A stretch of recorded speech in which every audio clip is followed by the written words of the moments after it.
അറഫ സംഗമം കഴിഞ്ഞ് ഹജ്ജ് തീർത്ഥാടകർ മുസ്ദലിഫയിലെത്തി. നാളെ മുതൽ മിനായിലെ ജംറകളിൽ എറിയാനുള്ള കല്ലുകൾ ഇവിടെ നിന്നാണ് ശേഖരിക്കുക. മുസ്ദലിഫയിലെ തുറന്ന മൈതാനത്താണ് ഇന്ന് തീർത്ഥാടകർ ഉറങ്ങുക. തീർത്ഥാടകർക്കൊപ്പം ജലീൽ കണ്ണമംഗലം ചേരുന്നു. ഏറ്റവും പ്രധാനപ്പെട്ട കർമ്മമായ അറഫ സംഗമം കഴിഞ്ഞ് തീർത്ഥാടകരിൽ ഭൂരിഭാഗവും ഇപ്പോൾ മുസ്ദലിഫയിൽ എത്തിച്ചേർന്നിരിക്കുകയാണ്. മുസ്ദലിഫയിലെ തുറന്ന മൈതാനത്താണ് തീർത്ഥാടകർ ഇന്ന് കഴിയുന്നത്.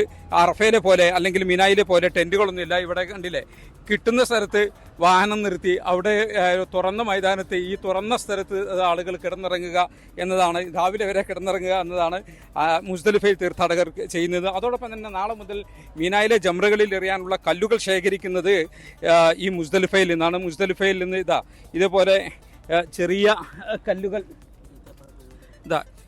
ഇതുപോലുള്ള ചെറിയ കല്ലുകളാണ് മുസ്ദലിഫയിൽ നിന്ന് ശേഖരിക്കുന്നത്. മലയാളികളാണ് ഇപ്പോൾ ഈ കല്ലുകൾ ശേഖരിക്കുന്നത്. എന്താണ്? അൽഹംദുലില്ലാഹ്, ഞങ്ങൾ അറഫയിൽ നിന്ന് മുസ്ദലിഫയിൽ എത്തി. ഇവിടെ നിന്ന് ഇൻഷാ അല്ലാഹ് ഇന്ന് 70 കല്ല് പുറക്കും 4 ദിവസത്തേക്ക്. ഫസ്റ്റ് ദിവസം ഒരു ജംറയ്ക്ക് 7 എറിയും, ബാക്കി 3 ദിവസങ്ങളും 21 വീതം എറിയും. 70 കല്ല് ഇന്ന് ഇൻഷാ അല്ലാഹ് ഇവിടുന്ന് പുറക്കും. വളരെ സന്തോഷമാണ്. അൽഹംദുലില്ലാഹ്, ഈ പ്രാവശ്യത്തെ ഹജ്ജ് വളരെ സന്തോഷത്തിനും റാഹത്തിലുമായി. അൽഹംദുലില്ലാഹ്, ജസാക്കല്ലാഹ് ഖൈർ. ഏതായാലും ഇതുവരെയുള്ള കർമ്മങ്ങളെല്ലാം വളരെ സന്തോഷപൂർവ്വം വളരെ സുഗമമായി നിർവഹിക്കാൻ തീർത്ഥാടകർക്ക് സാധിച്ചിട്ടുണ്ട്. ഇന്നത്തെ നാളെ മുതൽ ജംറകളിൽ എറിയാനുള്ള കല്ലുകൾ ശേഖരിച്ച് ഇന്നിവിടെ കിടന്നുറങ്ങി നാളെ രാവിലെയാണ് തീർത്ഥാടകർ മിനായിലേക്ക് മടങ്ങുക. മുസ്ദലിഫയിൽ നിന്നും ജലീൽ കണ്ണമംഗലം, 24.